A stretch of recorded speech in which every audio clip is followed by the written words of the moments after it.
Hi everyone, we are looking at asthma and COPD today. Now, before we discuss asthma and chronic obstructive pulmonary disease, let's look at some basic concepts. What is hypoxia?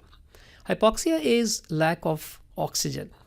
What are the effects of hypoxia? There are some local effects. So the cells will switch to anaerobic respiration or anaerobic metabolism. If prolongs can lead to cell injury and even cell death. There are systemic effects of hypoxia as well. Increased heart rate, cardiac output, blood pressure, increased ventilation. So as you can imagine, these are happening in order to maintain enough oxygenation to the tissues. When there is increased respiratory rate, you wash out more carbon dioxide. That could lead to alkalosis. There is decreased appetite, nausea, vomiting, and there could be disorientation, loss of memory, and loss of consciousness in cases of sudden severe hypoxia. Respiratory failure is a condition when alveolar ventilation is not sufficient to maintain normal arterial blood gases. The majority of oxygen, around 98%, is attached to hemoglobin. A pulse oximeter can gauge what percentage of hemoglobin is carrying oxygen. This reading is called oxygen saturation. In a healthy person, SpO2 should be between 95% and 99%. When respiratory failure becomes established, this SpO2 will begin to drop. We can divide respiratory failure either acute or chronic. So acute is life-threatening derangements in arterial blood gases, which also cause acid-base disturbances. Chronic respiratory failure is less dramatic and may not be as readily apparent. pH may not be low because of compensatory mechanisms, which are mainly through the kidney. The other way of classifying respiratory failure is by type 1 and type 2. Type 1 is where oxygen concentration in the blood is low, whereas PCO2 could be normal. Okay. Type 2 is when PO2 is low, so there is hypoxemia, and also there is hypercapnia, which means PCO2 is higher. Usually, respiratory failure begins as type 1, and as disease progresses, it becomes type 2. Disorders of the pulmonary system can be divided into two main categories. We are looking only at airway diseases, the diseases that affect airflow and gas exchange. So one category is obstructive airway disease, including asthma, COPD, cystic fibrosis, bronchiectasis. Restrictive lung diseases are adult respiratory distress syndrome, idiopathic pulmonary fibrosis, and interstitial lung disease. These are some examples. We're only covering asthma and COPD today. So let's talk about obstructive airway disease in general. Obstructive lung disorders involve a degree of obstruction to airflow. In conditions such as asthma and COPD, the obstruction to airflow is associated with narrow airways, and that causes an increase in airflow resistance. And if you look at the mathematics or the physics, the lumen of an airway, if it is halved, resistance increases by 16 times. And as resistance increases, the more and more gas molecules collide, a noise is generated, accounting for the characteristic V's that can be heard in these patients. Spirometry is a tool that can measure the force and volume of a maximum expiration after a full inspiration. So you ask the patient to take a deep breath, inspire as much as the patient can, and then ask them to expire the air as quickly and as forcefully as they can. So the volume of air that can be forced out is referred to as the forced vital capacity, the total volume. And the volume that can be exhaled in the first second of this whole process is known as FEV1, a forced expiratory volume in the first second. The ratio of FEV1 to FVC gives a good indication of severity of obstruction. If you look at this chart, the one in purple is the normal chart. So when person begins to exhale out air, almost 80% or more than 80% can be exhaled out within 1 second, and the remaining could be exhaled out for the remaining few seconds. In case of an obstructive disease, the person will not be able to exhale out 80% of the air in first second. It's much less than 80%. So 80% actually is the cutoff value. So if someone is unable to exhale out 80% of the total forced vital capacity in 1 second, they are classified as having obstructive airway disease. Another commonly used parameter is peak expiratory flow rate. Now this is done by a portable equipment that patients can have at home, and they can do it themselves. It measures the force of expiration in liters per minute, and it measures the patient's maximum expiratory flow rate via their mouth. An inability to meet a predictive value based on age, sex, and height could indicate airway obstruction, and patients are advised to take serial measurements.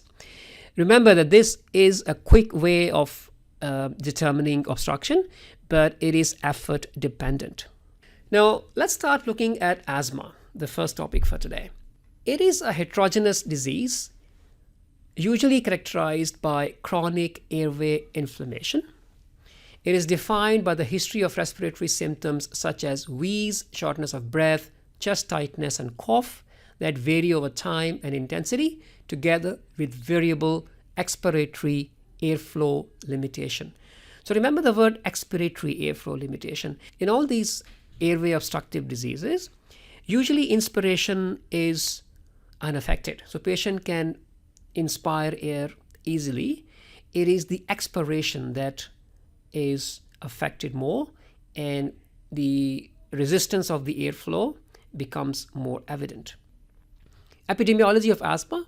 There are large variations in the incidence and prevalence of asthma according to geographical regions. Prevalence of asthma in Australia and New Zealand is high by international standards. Actually, it is the highest in the world.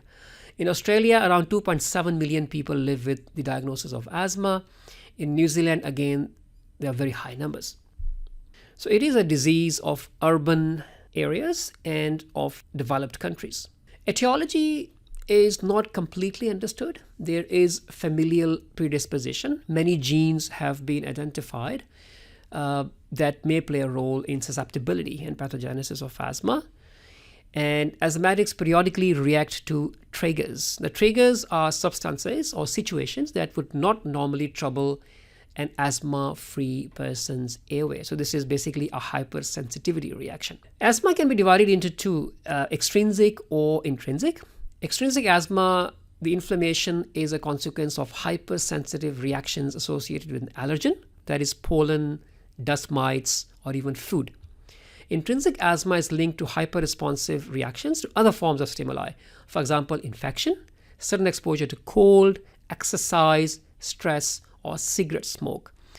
Extrinsic asthma is more common in childhood, with many children growing out of it by adolescence.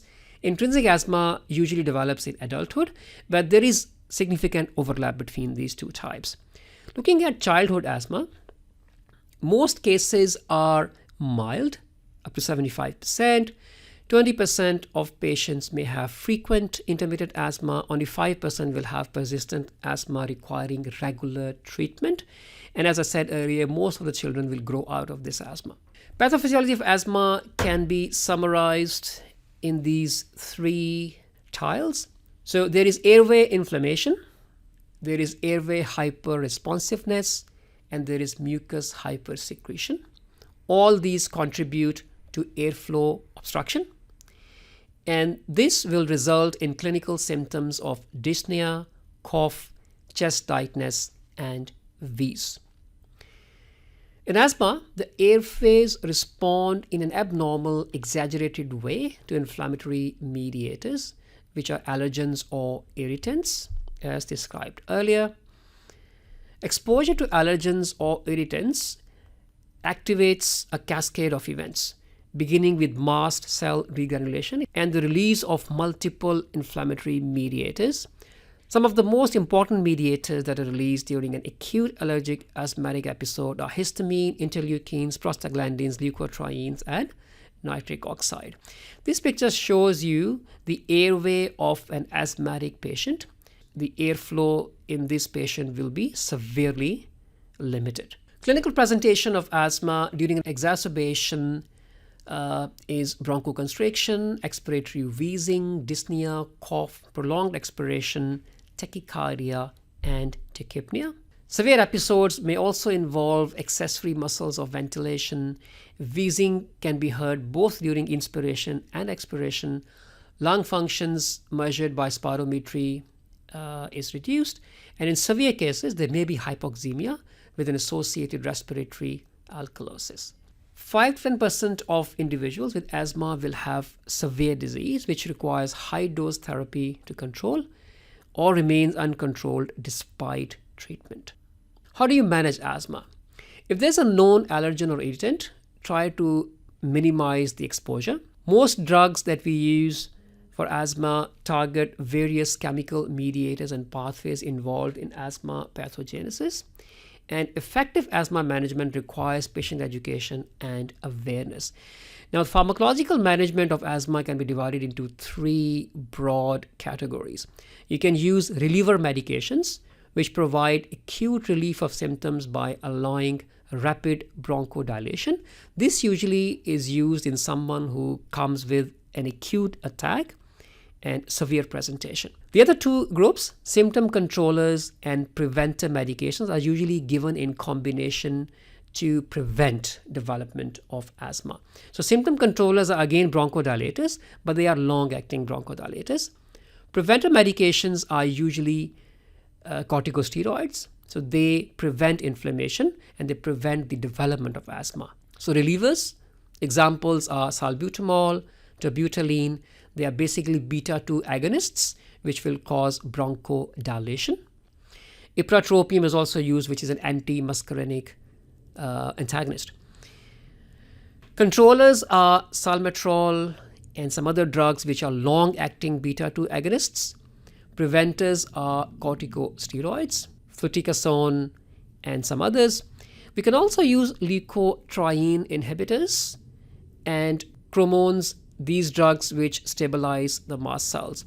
But the mainstay of treatment is corticosteroids as preventers and long-acting beta-2 agonists to prevent development of asthmatic attacks. In severe cases, you may have to give oral corticosteroids, but that would come with a lot of side effects. So that's all about asthma. And in the second part, we'll talk about chronic obstructive pulmonary disease. So do read this from the textbook. There's a lot of information which is there. Thank you.